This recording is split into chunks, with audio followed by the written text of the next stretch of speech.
दोस्तों वैसे तो अक्सर ये कहा जाता है कि दुनिया में इंसान के साथ जो होता है वह उसकी तकदीर में लिखा होता है। बेशक इसमें कोई दो राय नहीं है, लेकिन कभी कभी ऐसा भी होता है जब तमाम कोशिशों के बावजूद भी हमें कामयाबी नहीं मिलती तो हम नाकामी से तंग आकर, नाराज होकर उस काम को छोड़कर वहाँ से निकलने का मन बना लेते हैं। लेकिन जो इन परिस्थितियों में भी डटे रहते हैं, आगे चलकर वही लोग इतिहास लिखते हैं। बॉलीवुड में भारत कुमार के नाम से मशहूर हरिकृष्ण गिरी गोस्वामी यानी मनोज कुमार साहब को वैसे तो हर कोई एक अच्छे कलाकार, पटकथा लेखक, गीतकार, निर्माता और निर्देशक के रूप में जानता है, लेकिन इसके अलावा वह एक पारखी नजर वाले भी थे जिन्होंने दो ऐसे कलाकारों को परखा और उनके मददगार बने जिन्होंने एक समय पर फिल्म इंडस्ट्री को छोड़ने का मन बना लिया था। उन्होंने इन दोनों कलाकारों को बॉलीवुड में न सिर्फ रोका बल्कि उन्हें काम दिलवाने में मदद भी की। इनमें से एक है धर्म सिंह देओल यानी धर्मेंद्र, जिन्हें हम सब हीमैन के नाम से जानते हैं। अगर मनोज कुमार न होते तो शायद आज धर्मेंद्र भी बॉलीवुड में न होते। जी हाँ, मनोज कुमार जी की नेक दिली और दूरदर्शिता के कारण धर्मेंद्र न सिर्फ बॉलीवुड में रुके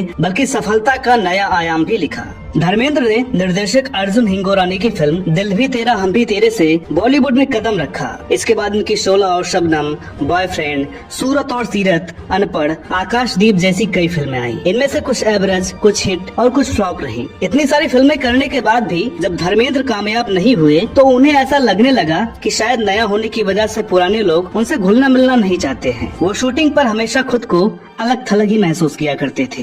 एक दिन निराश होकर धर्मेंद्र ने अपना बोरिया बिस्तर समेटा और अपने गांव जाने के लिए निकल पड़े। उस वक्त उनके रूम पार्टनर थे मनोज कुमार साहब, जो खुद भी अपने आप को अभिनेता के रूप में स्थापित करने के लिए संघर्ष कर रहे थे। उनका दूसरा शौक था पटकथा लेखन का। दूसरों के लिए लिखकर वो अपना गुजर बसर कर रहे थे और कुछ जमा पूंजी भी बचा कर रखी थी। धर्मेंद्र जब फिल्मी दुनिया में आए थे तो न ही उनके पास रहने का ठिकाना था और न ही 2 वक्त का भोजन। तब मनोज कुमार साहब ने ही धर्मेंद्र को अपने कमरे में रहने के लिए जगह दी थी। धर्मेंद्र जब निराश होकर मुंबई छोड़ने के लिए रेलवे स्टेशन पहुंचे तब मनोज कुमार साहब कमरे पर आए और धर्मेंद्र को न पाकर पूछताछ की। पता चलते ही वह दौड़े भागे धर्मेंद्र को रोकने के लिए रेलवे स्टेशन पहुंच गए। रेल के डिब्बे से ढूंढकर समझाया, मनाया और उनके इरादों को बदलकर अपने साथ वापस कमरे पर ले आए। हिम्मत हौसला बढ़ाते हुए उन्हें जेब खर्च के लिए कुछ रुपए भी दिए। साथ ही उनके लिए काम की तलाश में भी लगे रहे। इसी दौरान ओपी रल्हन फिल्म फूल और पत्थर बना रहे थे। रल्हन साहब मनोज कुमार के अच्छे दोस्त थे।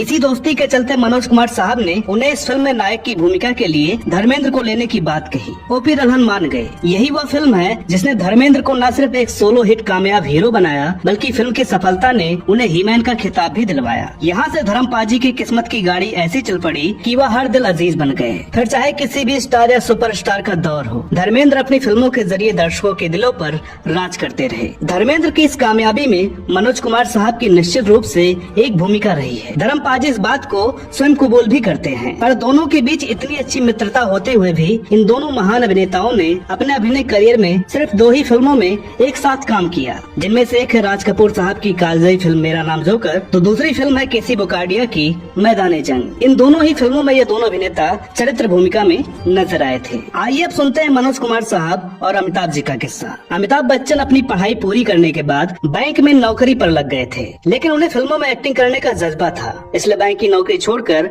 वो बॉलीवुड में आ गए। यहाँ सुनील दत्त जी ने रेशमा और शेरा फिल्म में उन्हें अपने छोटे भाई का रोल दिया। इस फिल्म को बनने में थोड़ा ज्यादा समय लगा। इसी दौरान के अब्बास फिल्म 7 हिंदुस्तानी बना रहे थे। उन 7 किरदारों में से उन्होंने एक किरदार अमिताभ बच्चन को भी दिया, लेकिन मजबूरी में, क्योंकि अमिताभ के अब्बास के पास इंदिरा गांधी जी का लेटर लेकर गए थे। यह फिल्म रेशमा और शेरा से पहले रिलीज हुई, लेकिन सफल नहीं हो सकी। इसके बाद आई रेशमा और शेरा भी सफल नहीं हो सकी। फिर भी उन्हें फिल्में मिलती रहीं, जिनमें परवाना, प्यार की कहानी, पिया का घर, कसौटी और बेनाम जैसी फिल्में शामिल हैं। पर यह सभी फिल्में भी बॉक्स ऑफिस पर असफल हुई। इन्हीं फिल्मों के दौरान आई संजोग, आनंद, अभिमान, नमक हराम, बॉम्बे टू गोवा हिट रही। लेकिन अमिताभ बच्चन का यहाँ तक का फिल्मी सफर एक तरह से नाकामयाब ही रहा, जिससे निराश और हताश होकर उन्होंने फिल्मी दुनिया को अलविदा कहने का मन बना लिया। इस बात का पता जब मनोज कुमार साहब को चला तो उन्होंने उनसे मुलाकात की और उन्हें रुकने के लिए कहा। साथ ही उस वक्त निर्माण कर रहे अपने होम प्रोडक्शन की फिल्म